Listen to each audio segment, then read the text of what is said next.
김정은 위원장의 딸 김주의 행보에 관심이 많은데 좀 예전과는 다른 외모의 모습으로 등장을 했다고 합니다. 영상으로 좀 먼저 보겠습니다. 우리나라 주재 러시아 연방 대사관을 축하 방문하셨습니다. 형제적인 러시아 인민에 대한 조선 인민의 뜨거운 혈연의 정과 러시아 연방 대사관의 전체 성원들은 다함없는 흠모심을 안고 조선인민군 해군 구축함 진수 기념식이 6월 12일에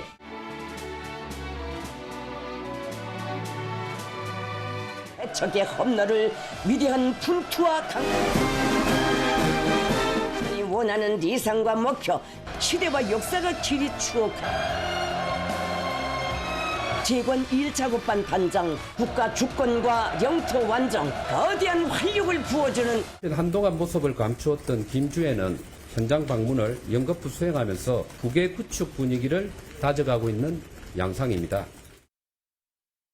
김정은 위원장은 지방에 갈 때 기차로 갑니다. 방금 보신 그 강건한 진수식은 800km, 거의 20시간을 기차를 타고 이동한 모습인데 김구 시장님, 김주의 방금 모습 보면은 20시간 장거리 기차를 탔다라고 보기 힘들 정도로 잘 정돈된 모습이거든요. 그렇습니다. 그러니까 열차를 타고 저희가 이제 행사가 있을 때가 나진인데요. 예. 평양에서 나진까지 가려면 상당히 먼 거리입니다. 그렇죠. 그리고 기차가 속도를 못 내기 때문에 장시간 여행을 했을 텐데 행사장에는 이렇게 깔끔하게 차려진 모습으로 나오지 않습니까? 예. 그런 걸 보면 우리가 생각하는 것처럼 김주애를 담당하는 의정과 또는 그 의상들 또 몸매무새나 화장, 옷차림까지 다 책임지는 전담팀이 있을 거로 예상이 됩니다. 그러니까 우리도 사실은 대통령 부부가 해외 순방을 가면 비행기 안에 사실은 그런 시설들이 다 있거든요. 예. 그러니까 그런 정도로 아마 김주애가 지금 북한 내에서 공식적인 직함은 전혀 없지만 예. 그냥 자제분이라고 표현합니다.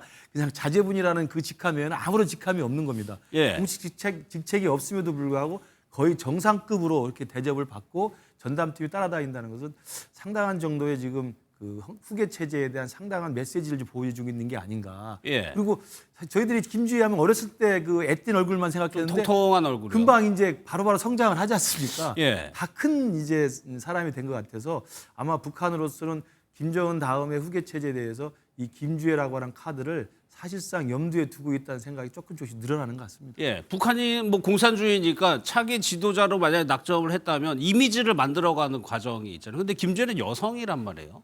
그렇다면 북한 입장에서는 만약에 그런 식의 이미지와 과정을 거쳐간다면 어떤 식으로 좀 만들어가고 싶을까요? 상상하기가 좀 어려운데요.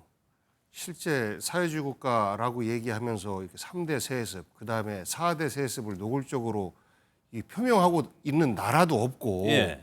왕조 국가에서도 이렇게 노골적으로 어렸을 때부터 본인의 자녀를 국민들에게 거의 미래 지도자로 거의 전 우상화시키고 세계에서 있는 거의 유일하죠. 이건 사실 예. 볼 수 없는 모습이라 향후에 김정은 이후의 지도 체제를 실제 김주애로 가져갈까? 그러니까 정서적 문화적으로 보면 굉장히 유교적인 생각이 저쪽은 거부하고 있습니다만 많이 남아있는 것이 북한의 모습처럼 그렇죠. 보이거든요. 예. 그러면 여성에게 후계자를 준다라고 하는 것도 실제 좀 상상하기 어려운. 그래서 또 한편으로는 숨겨놓은 아들들을 지키기 위한, 보호하기 위한 그런 해석도 있죠. 이러한 예. 방편으로서 김주애를 지금 현재 활용하고 있는 것 아닌가라는 말이 그들의 문화와 정서를 보면 좀 더 설득력 있게 보여요. 근데 이제 지금 김주애 모습을 보면 아까 말씀하신 것처럼 거의 이제 성인의 모습으로 거의 다가가고 있고 그렇게 성장하고 있어서 실제 김정은의 역할의 일정 부분까지도 담당하게 된다라고 하면 예. 김주애가 후계자로서 성장하고 결정되는 과정도 결코 불가능해 보이지는 않는다. 뭐 이런 생각이 듭니다. 예, 김 시장 그 부분 한번 볼게요. 러시아 대사하고 이제 전승절에서 인사를 했는데 이 포옹 세 번 한 게 사회주의 국가에서는 특별한 의미가 있다면서요? 그러니까 김일성 때부터도 그랬고요. 예. 김일성이 이제 그때는 소련이죠. 소련 측하고 이렇게 정상회담을 한다든지 소련 측의 어떤 외빈을 만난다든지 또 중국을 갈 때도 마찬가지입니다. 예. 그러니까 이른바 아시아권 사회주의 국가에서는 이렇게 볼을 맞대면서 세 번 포옹하는 게 전통적인 방식입니다. 아마 사회주의의 그 전통적인 동지적인 모습을 보여주는 것 같은데요. 이번에도 이 전승절 기념에서 러시아 대사가 김주애와 이렇게 세 번 네, 얼굴을 세 번을 맞대고 해요. 포옹하고 있는 것을 보면 아주 끈끈한 동지적 관점에서의 어떤 그 친분 관계를 드러내는 것 같고요. 아까 우리 복귀한 의원님 말씀하신 후계 체제를 누구로 할 것이냐라고 했을 때 북한의 공식적인 후계자론에 따르면 크게 세 가지 원칙이 있습니다. 하나는 예. 수령이 살아있을 때 정해야 된다. 요게 있거든. 죽은 다음에 하면 이게 항상 혼란이 있기 때문에 살아있을 때 정해놓는다는 거고, 두 번째는 세대를 대표해야 된다는 거예요. 그러니까 옆에로 가지 않습니다. 형제나 동생으로 가지 않고 밑으로. 아래 세대로 예. 갑니다.